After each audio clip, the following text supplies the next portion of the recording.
सबसे पहले मैं आपके माध्यम से अपने तमाम भाइयों को दीपावली की बहुत बहुत शुभकामना देना चाहता हूँ। हमारे देश में अमन चैन रहे और हमारे मुल्क में हर रोज़ 365 दिन दिवाली की तरह खुशी मनाई जाए, ये मेरे दिल की तमन्ना है।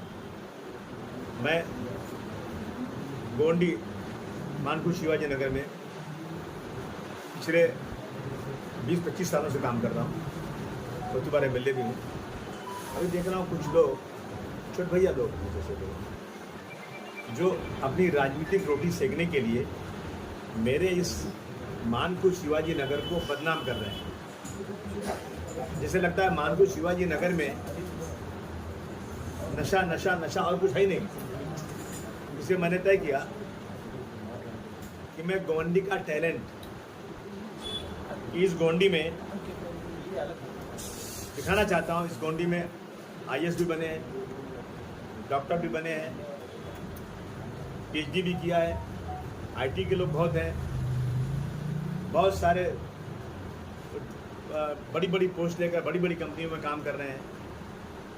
तो मैंने सोचा मैं एक गोंडी टैलेंट दिखाऊं लोगों को। इसलिए हमने आने वाले 8 अक्टूबर शनिचर के दिन हमने जो ये ग्राउंड है जो है अंबेडकर गार्डन में एक बड़ा मैंने कार्यक्रम रखा है। उसके पहले हमने इनवाइट किया यहाँ पर कि जो है ड्राइंग के लिए बच्चे, कौन से बच्चे अच्छी ड्राइंग बनाते हैं, कौन से बच्चे फुटबॉल में बहुत अच्छे खेलने में हैं, वॉलीबॉल है, बॉक्सिंग है, बैडमिंटन है, मेहंदी जो बच्चियाँ लगाती हैं, और स्पीच मतलब आवाज़ गोवंडी स्पीच देना, सिंगिंग का प्रोग्राम का, सिंगिंग कितने बच्चे अच्छी करते हैं, कराटे का काम। और उसके बाद जो है ये गालिब ऑफ गोंडी मुशायरा। बच्चे यहाँ पे मुशायरा पढ़ना इतना आसान नहीं है कि गालिब ऑफ गोंडी में बताएंगे। नात का प्रोग्राम होगा, कुरान शरीफ के नात पढ़ेंगे, और जो है इस तरह से क्रिकेट का होगा और बहुत सारे। जब से हमने ऐलान किया है इतने ज़्यादा एप्लीकेशन आ रहे हैं, इतने ज़्यादा एप्लीकेशन आ रहे हैं इसमें, इस मुकाबले में शामिल होने के लिए। मैं समझता हूं कि हम सोच भी नहीं सकते थे कि हमारे गोंडी में इतने ज़्यादा टैलेंट है। इन टैलेंट को हम लोग अभी उनका वो करवा रहे हैं, कंपटीशन करवा रहे हैं। रोज़ाना गोंडी में चल रहा है, इनका कंपटीशन हो रहा है। उसमें जो लोग फर्स्ट आएंगे वो हम 8 तारीख को 7 बजे के बाद बहुत अच्छे गेस्ट को बुलाएंगे, उनके नाम हम बाद में अनाउंस करेंगे, बुलाएंगे, उनके हाथों से उनको अप्रिशिएट करेंगे और उनको सर्टिफिकेट देंगे। उनको बताएंगे कि हमारे गोंडी के टैलेंट ये हैं, ताकि जो लोग राजनीतिक रोटियां सेकने के लिए हमारे गोंडी को बदनाम करते हैं, उनका कम से कम उनको लगे कि हाँ गोंडी जो है ना सिर्फ नशे वाला नहीं है, बल्कि गोंडी में बहुत बड़े बड़े टैलेंट बैठे हुए हैं। ये हमारा काम, यही हम करने जा रहे हैं, इसलिए बुलाया। सर ये अगर जो टैलेंट शो आप जो गोंडी में कर रहे हैं, इसमें लगभग कितने बच्चे लोगों ने अभी तक भाग लिया? हर काम में मैंने बताया ना, जो क्रिकेट है सैकड़ों बच्चे, मेहंदी है सैकड़ों लड़कियाँ, इस तरह से जो स्पीच के लिए बहुत सारे लोग, नाच के लिए बहुत सारे लोग, कराटे के लिए और बॉडी बिल्डिंग के लिए, मतलब हर में जितना हम सोचते थे ना उससे ज़्यादा एप्लीकेशन आ रही हैं। नहीं, ये सिर्फ गोंडी टैलेंट है, ये सिर्फ गोंडी का टैलेंट दिखाने के लिए। सर अगर किसी को करना है तो संपर्क किन से करेंगे? संपर्क हमने दिया ना उसको, वो हम लोगों ने वो अपना बार कोड डाला हुआ है। अच्छा। बार कोड से एप्लीकेशन कर रहे हैं। और अगर कुछ और किसी को जानना चाहिए तो यहाँ पे गैसुद्दीन साहब बैठे हैं, मैं हूँ, ये हमारे जो है फवाद आजमी बैठे हुए हैं, पार्टी के कार्यकर्ता लोग हैं, नगर सेवक रुखसाना सिद्दीकी हैं, और उसके बाद इरफान है, बहुत सारे लोग हैं, ये सारे यहाँ पे जमील भाई बैठे हैं। सबको पता है इस चीज़ को, जिसको भी एप्लीकेशन करना है, अगर उन्होंने बार कोड नहीं देखा और नहीं किया तो यहाँ लग दे सकता है। हम उसको कोशिश करेंगे ज्वाइन कराने। हिस्सा लेने वाले लोग हैं इस चीज़ में, उसको क्या कहना चाहेंगे? जो हिस्सा एक मिनट, जो हिस्सा ले रहे हैं इस खेल में और टैलेंट में, उन लोगों को क्या कुछ मैसेज देना चाहते हैं? नहीं, उनको मैसेज दे रहे हैं, बच्चों आओ अपना टैलेंट दिखाओ, बताओ कि हमारा गोंडी जो है ना किसी से पीछे नहीं है। मेरा गोंडी मुंबई में सबसे आगे, यहाँ एक से एक हुनरमंद पड़े हुए हैं। सर अभी जो डेट आपने दिया बोला था वो नवंबर की जगह अक्टूबर बोल दिया है। 8 नवंबर। अच्छा, ये हमारा 8 नवंबर को है। मैंने शायद वो गलती से 8 अक्टूबर बोल दिया था, लेकिन ये 8 नवंबर को कार्यक्रम 7 बजे शुरू होगा अपना अंबेडकर गार्डन के अंदर। सर ये पूरा प्रोग्राम जो 8 तारीख को एक दिन में ही किया जाएगा या उससे पहले सारी प्रोग्राम को लिया जाएगा? अरे मेरे भाई, सारी रामायण खत्म, सीता कौन थी पूछ रहे हैं। मैंने बोला ना, मजाक कर रहा हूँ, मैंने बोला ना कि ये डे टू डे काम चल रहा है। अभी देखिए इन्होंने किसका कर लिया आपने? कराटे का इन्होंने कर लिया। अब आप लोग मालूम पड़ना चाहिए। इसी तरह से किरात का होने वाला 24 तारीख को, फिर 30 तारीख को, 31 तारीख को, रोज़ाना डेली जो लोग इसको संभाल रहे हैं, कर रहे हैं, वो सब लोग जिससे जिम्मेदारी लिया है वो लोग अपने अपने लोगों को बुला करके ये कार्यक्रम शुरू कर चुके हैं। आप लिस्ट ले सकते हैं और वहाँ जा सकते हैं। आसिफ साहब, पूरे देश में देखा गया कि जो धीरे धीरे करके उर्दू जबान है उसको खत्म करने की साजिश की जा रही है, तो क्या इसके जरिए आपने कोई ऐसी पहल की है जिससे उर्दू जबान की खिदमत हो सकती है? ये उर्दू जबान से मुशायरा है, किरात है, स्पीच है, उर्दू में स्पीच होगी। और मुझे खुशी है इस बात की, जब हमारे मुख्यमंत्री जी या हमारे फिनांस मिनिस्टर साहब जब मराठी में स्पीच करते हैं, तो जब कोई अच्छी बात बोलनी होती है तो वो जो है उर्दू में बोलते हैं। उर्दू में मोहब्बत है, उर्दू में शराफत है, उर्दू में नज़ाकत है। मैं क्यों ना बोलूँ, उर्दू मेरी इज्जत है। आसिम भाई, जिस तरह ये गोंडी का टैलेंट दिखाने की बात आई, ऐसे क्या नौबत आन पड़ी कि अपने को गोंडी का टैलेंट दिखाना पड़ रहा है, कुछ लोग बदनाम कर रहे हैं, उस वजह से आप क्या निर्देश है? मैंने कहा ना आपसे कि कुछ छोटे भैया लोग जिनको लगा है कि समाजवादी पार्टी गोंडी में छा गई है, सारे नगर सेवक पिछली 3-4 बार से उन्हीं के आ रहे हैं, MLA भी उन्हीं के आ रहे हैं, तो हम क्या करें, हम गोंडी को बदनाम करें कि गोंडी में नशा नहीं बंद हो, नशा हो रहा है, गोंडी में बहुत ज़्यादा क्राइम है, गोंडी में जो है बहुत गंदगी, इन सब ऐसी चीज़ें रखे। आप और एरिया में जाके देखिए ना, इससे ज़्यादा खराबियाँ हैं।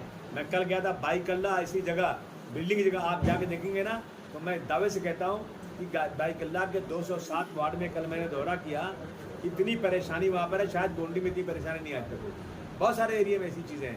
तो गोंडी को बदनाम करने वालों को ये बताना है कि गोंडी में टैलेंट हज़ारों की तादाद में है, जो देश में बहुत सारी जगहों पर अपने जो है सर्विसेज दे रहे हैं। ये दिखाना है उनको। सर, ऐसा भी कहीं देखा है कि यहाँ पे गोंडी में सर कुछ ऐसे बच्चे जो पढ़ नहीं पा रहे, सर इसके लिए कुछ निकालने का कोई रास्ता कि जो बच्चे पढ़ नहीं पा रहे, जिनके बाप एक्सपायर हो गए, डेथ हो गए, उसके बारे में ऐसा कुछ? देखिए, ऐसा है ना कि ऐसे बहुत सारे बच्चों को मैं नहीं बल्कि बहुत सारी NGOs मदद कर रही हैं। अगर बच्चे अच्छे पढ़ने वाले हैं, अच्छे नंबर ला रहे हैं, अगर उनकी एप्लीकेशन आएगी तो मैं बहुत जगहों से उनको पैसा दिलाना हूँ। हम कई लाख रुपए यहीं से बैठ करके ऐसे बच्चों को जिनको पढ़ने में इंटरेस्ट है, उनको हम लोग फीस देते हैं, यहाँ से देते बैठ के। बहुत सारे जिनको खाने को नहीं ना, कई 100 लोगों को राशन देते हैं, लेकिन इन चीज़ों को पब्लिसिटी नहीं करना चाहिए। इससे अच्छा नहीं लगता है कि आप छोटा सा काम कर। हम वो लोग हैं जो दाहिने हाथ से करो, बाएं हाथ को नहीं मालूम पड़ना चाहिए। अब आगे देखिए, अगर आपको देखना ही है तो आप हर 11 तारीख को आ जाइए मेरे वहाँ पे, मेरे जो मेडिकल पे, जैसे कि हम लोग क्या बांटते हैं वहाँ पर। लेकिन नहीं करना चाहिए, क्योंकि लेने वालों को लगता है ना ये लोग हमको दे रहे हैं, हमारा इश्तिहार कर रहे हैं। ये तो देखिए सबका काम है कि जब जो आदमी समाज में निचली स्तर पे है, उसकी ज़रूरतें हैं, उसको कहीं ना कहीं से मदद करना चाहिए। एक आदमी नहीं कर सकता, हर आदमी को कुछ न कुछ अपनी तरफ से उसको आगे बढ़ाना चाहिए। सर, गोवंडी में जो है शिक्षा की बहुत ज़रूरी है, तो उस तरह से आप एक आमदार हैं तो एक कॉलेज बनवाने की कोशिश आप करेंगे? मैं इस तरह से, अगर मुझे आप बता दें कि एक आमदार कॉलेज बना सकता है कैसे, मैं आज करोड़ों रुपया मेरे जेब का लगाकर करने को तैयार हूँ। जब से आमदार बना हूँ, सरकार से कह रहा हूँ मुझे एक जगह दे दो, लीज पर दे दो, पैसे में दे दो, मैं उस पर कॉलेज खोलूँगा। जब जो मेरे पास अभी जगह है वो अपनी मेडिकल सेंटर, उसमें मैंने कॉलेज खोल दिया था और शुरुआत कर दी थी। 1 साल तक मैं हर महीने 7 लाख रुपए अपने जेब से खर्च करके टीचरों को सबको तनख्वाह देता था, किससे मैं 1 रुपये देता नहीं था। और ये था कि मेरा कॉलेज रिकग्नाइज हो जाएगा। मैं MLA था, मुझे गर्व था इस बात का कि मैं जब एजुकेशन डिपार्टमेंट जाऊँगा तो मुझे परमिशन मिल जाएगा। लेकिन लास्ट में क्या हुआ, सब कुछ होता रहा, सारा कॉलेज चलता रहा। उसके बाद लास्ट में जब VC की टीम आई यहाँ पर, उन्होंने कहा कि आपकी जो जगह मिली है ना, ये सिर्फ 3 साल की लीज पर है, जब तक 5 साल लीज नहीं होगी हम आपको परमिशन नहीं देंगे, आप स्कूल नहीं चला सकते, आपका स्कूल इलीगल होगा, गैर कानूनी होगा। हमने उस दिन से बहुत कोशिश किया। सर, जिस तरह से सुनिए, अभी तक हमको 5 साल का नहीं मिला है। अभी हमको जो कलेक्टर अभी आए हुए हैं और अभी जो हमारे जो है इसके मिनिस्टर हैं, रेवेन्यू मिनिस्टर, इन्होंने वादा किया मैं 5 साल दूंगा। जिस दिन 5 साल हो गए ना, सेम डे मैं वहाँ गर्ल्स कॉलेज का शुरुआत कर दूंगा और आगे इंशाल्लाह इसको बढ़ाऊंगा। जिस दिन मुझे बड़ी ज़मीन मिल गई ना, मैं किसी से पैसा नहीं मांगूंगा, मैं खुद अपने पैसे से पूरा कॉलेज बनाने को तैयार हूँ। और सर, गोवंडी टैलेंट जो हो रहा है सर, उसमें कुछ एज लिमिट है या कोई दूसरे धर्म के भी ऐसा कुछ है कि हर धर्म के लोग आ सकते हैं?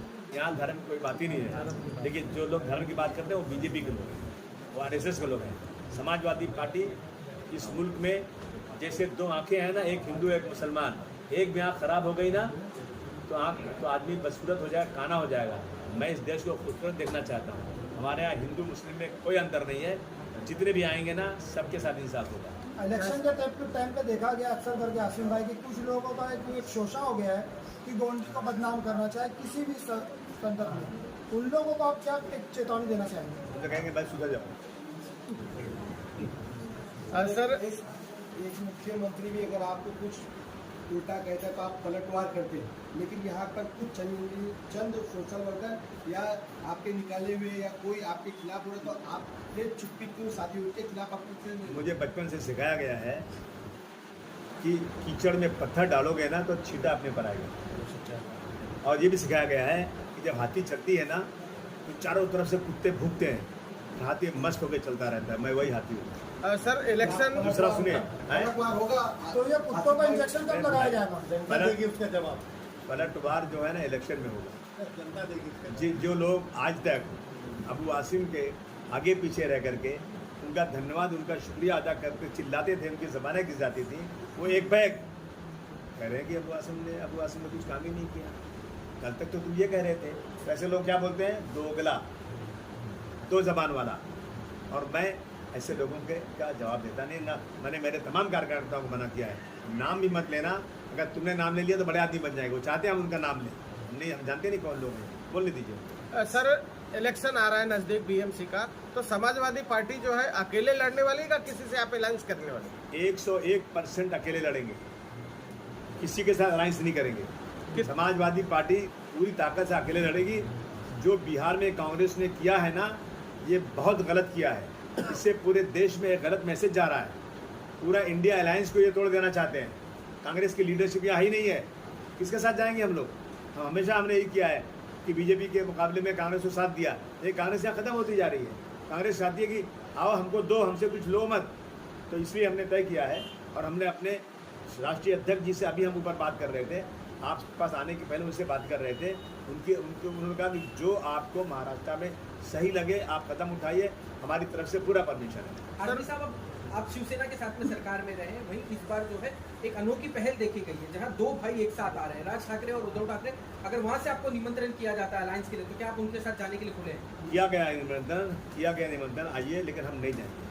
सर 227 वार्ड में से कितने वार्ड जो है समाजवादी पार्टी पर अपने कैंडिडेट खड़ा करने वाले? हम तो चाहते हैं कि 227 में पूरा हमको उम्मीदवार मिल जाए, हम पूरा खड़ा करें। और सपना देखना है बड़ा।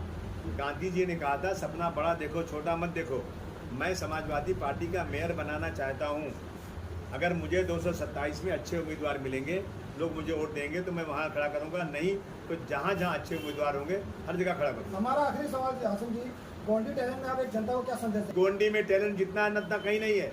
सर ये जो गोवंडी टैलेंट शो है, इसमें किस तरह से पुरस्कार कितना लगभग तय किया है? कुछ हम उसको छुपा के रखें कि नशा सिर्फ गोंडी में नहीं है। नशे के लिए पूरे बम्बई में कोहराम मचा हुआ है। जब मैं असेंबली में खड़ा होकर बोलता हूँ तो 50 MLA खड़े हो जाते हैं कि मेरे एरिया में, मेरे एरिया में, मेरे एरिया में। सरकार अभी सरकार थोड़ा सा सीरियस भी है।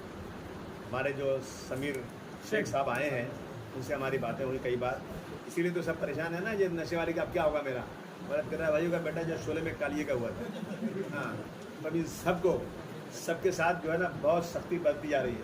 और मैं आपके माध्यम से फिर गोंडी के लोगों को और सारे प्रेस वालों को कहना चाहता हूँ कि आपके पास जहाँ नाम हो कि फला आदमी नशे का काम करता है, फला नशा पीता है, जहाँ रहता है, आप मुझे देंगे, आपका कहीं नाम नहीं आएगा। मैं उसको नशा छुड़वाने के लिए पुलिस की मदद, हमारे लोगों की मदद, उन्माओं की मदद, फैमिली की मदद लेकर के उसको मैं नशे से दूर करने का पूरा 100% मैं कोशिश कर रहा हूँ, करूँगा।